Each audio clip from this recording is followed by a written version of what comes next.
Vincent van Gogh, one of the most famous and influential painters in art history, produced approximately 900 paintings over a span of 10 years, from his late 20s until his untimely death at the age of 37. This means he was painting, on average, nearly one painting every 4 days, a remarkable display of dedication and productivity. However, despite his relentless creativity, Van Gogh sold only one painting during his lifetime, The Red Vineyard, for a modest sum. He lived in poverty and relied almost entirely on financial support from his brother, Theo. Yet, after his death, Van Gogh's paintings became incredibly valuable, fetching millions of dollars and reshaping the trajectory of modern art. His works, such as Starry Night and Sunflowers, are now considered masterpieces, celebrated worldwide. So, this raises an intriguing question: if Van Gogh earned no income and was economically dependent during his lifetime, how do we categorize his labor? Does the value of his work lie solely in its future economic success, or in the intrinsic act of creation? In fact, was Van Gogh working? Let's explore this question in depth by first defining what we mean by work. To do this, we'll turn to philosophical perspectives, particularly the ideas of Hannah Arendt. By the end of this session, we will define and differentiate between labor, work, and employment. Analyze historical and contemporary meanings of work in various contexts. Critically evaluate how different definitions of work challenge traditional assumptions about the nature of employment. Reflect on how work contributes to identity, value creation, and societal norms. To understand how work has been perceived across different cultures and time periods, we need to examine how ideas about work evolved historically. Alain de Botton, in his video History of Ideas, Work, provides a compelling account of these shifts, from ancient Greece to modern times. In ancient Greece, work was seen as a necessary evil. The elite looked down on physical labor and trade, valuing intellectual pursuits and leisure instead. This established a hierarchical view of work, where activities like philosophy and politics were regarded as superior to manual labor. Christianity added complexity by viewing work as both a punishment for original sin and a path to redemption. The idea that work could have spiritual value became central, giving labor a moral dimension. Then came the Protestant Reformation. Figures like Martin Luther and John Calvin emphasized that hard work, discipline, and success were signs of personal virtue. This formed the basis of the Protestant work ethic, a concept that greatly influenced modern capitalist societies. With the Industrial Revolution, work became even more central to individual identity and economic progress, but it also introduced alienation. As Karl Marx famously argued, mechanized labor disconnected workers from the products they created, causing a loss of purpose and fulfillment. In today's world, work is closely tied to personal identity. But the intense focus on professional success can lead to stress and anxiety. As de Botton suggests, it's important to rethink the meaning of work, viewing it not just as a means to material gain, but as part of a broader pursuit of happiness and fulfillment. To really explore what we mean by work, and what we might call real work, we need to dive into the philosophical distinctions between different forms of human activity. A valuable framework for understanding these distinctions comes from the philosopher Hannah Arendt, particularly in her book, The Human Condition from 1958. In this work, Arendt breaks down human activity into 3 main categories: labor, work, and action. By grasping these distinctions, we can deepen our understanding of the different types of work we do, and how society and the economy recognize, or sometimes fail to recognize, the value of these activities. In The Human Condition, Arendt categorizes human activity into 3 forms, each tied to different human needs, and each producing different outcomes. Let's go through them in more detail. Labor. Labor refers to the cyclical, repetitive tasks that we perform to sustain life. These are activities closely tied to the biological needs of the human body, things like eating, cleaning, caregiving, and so on. Labor is indispensable because it's necessary to keep us alive, but Arendt points out that labor doesn't leave a lasting mark on the world. It's tied to survival, but once a task is done, it needs to be repeated soon after. Labor is characterized by 2 things: its difficulty and its transience. Labor is often demanding and physically exhausting. And, importantly, the results of labor don't last. What you produce through labor, whether it's a clean room or a cooked meal, doesn't endure for long. It has to be done again and again, over and over, for the rest of our lives. Historically, labor has often been undervalued, particularly when it happens within the home. Household labor, like cooking, cleaning, and caregiving, is necessary, but because it doesn't generate products that enter the public marketplace, it's often invisible in economic terms. It's essential, but unpaid and largely unnoticed by the broader economy. To give a modern example, think of a janitor cleaning a school, or a caregiver helping an elderly person with their daily routine. These are vital tasks, but the results don't last. The school will need cleaning again tomorrow. The caregiver will need to provide help every day. While these jobs are essential for well-being, they're characterized by their short-term effects and the fact that they must be repeated. Work. In contrast to labor, Arendt defines work as the activity that creates lasting objects, structures, or contributions to the world. Work is the domain of artisans, engineers, and creators, people whose activities leave behind durable objects or contribute to the physical or cultural environment. Unlike labor, which is tied to biological necessity, work is tied to the creation of the human world. It produces things that can last, whether they're buildings, tools, works of art, or technological innovations. Work creates something tangible and lasting, something that continues to exist after the work itself is done. Think about a software developer writing a program. Once the program is created, it continues to function and influence the world long after it's written. Or consider a teacher. While teaching involves the transfer of knowledge, the effects of that knowledge, skills, insights, new ways of thinking, can last a lifetime for the students. The same goes for a coach helping an athlete improve their abilities.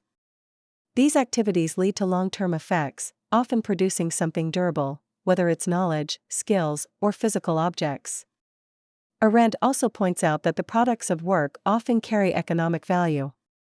Because they are tangible and durable, they can be traded in the market. This is part of why work, especially when it leads to the creation of material goods, tends to be more highly regarded in capitalist economies than something like domestic labor. We also see this in creative professions.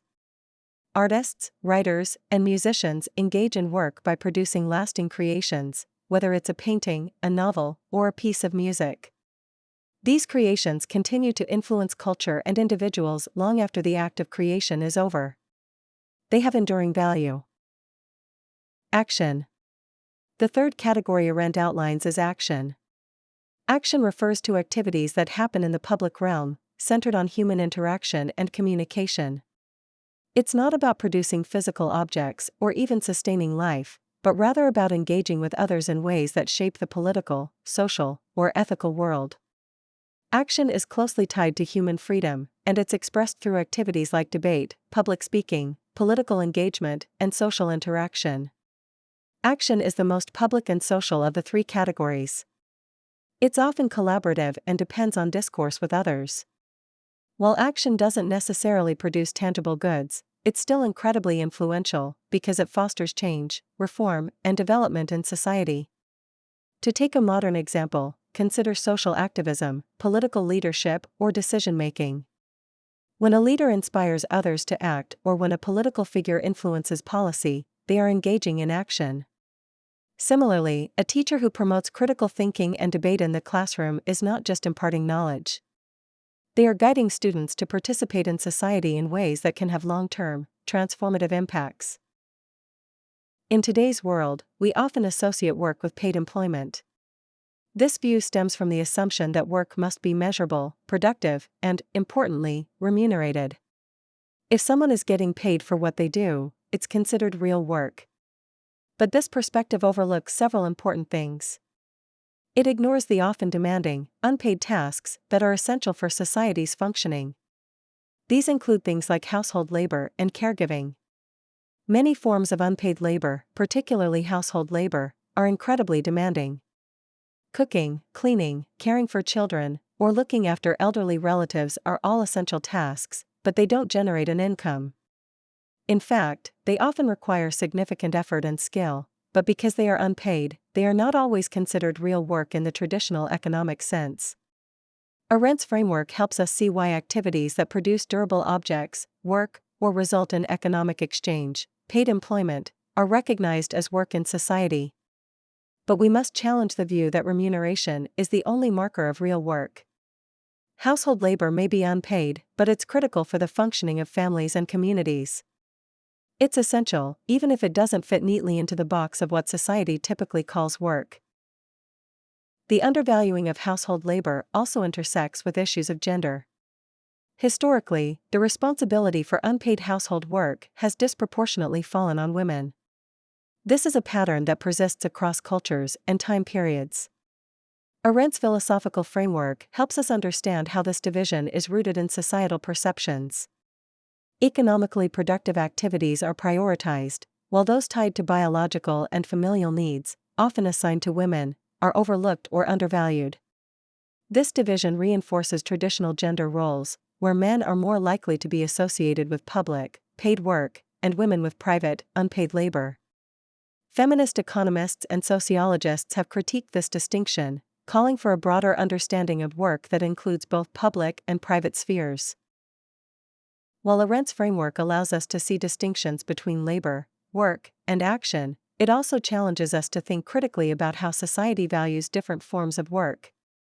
Paid employment is often considered the only real work because it directly contributes to the economy. However, this view has been increasingly questioned, especially as more attention is given to the importance of unpaid labor, such as caregiving and household work, in sustaining both families and the wider economy. For instance, household labor may not produce commodities for the marketplace, but it's essential for the reproduction of the labor force and the maintenance of households.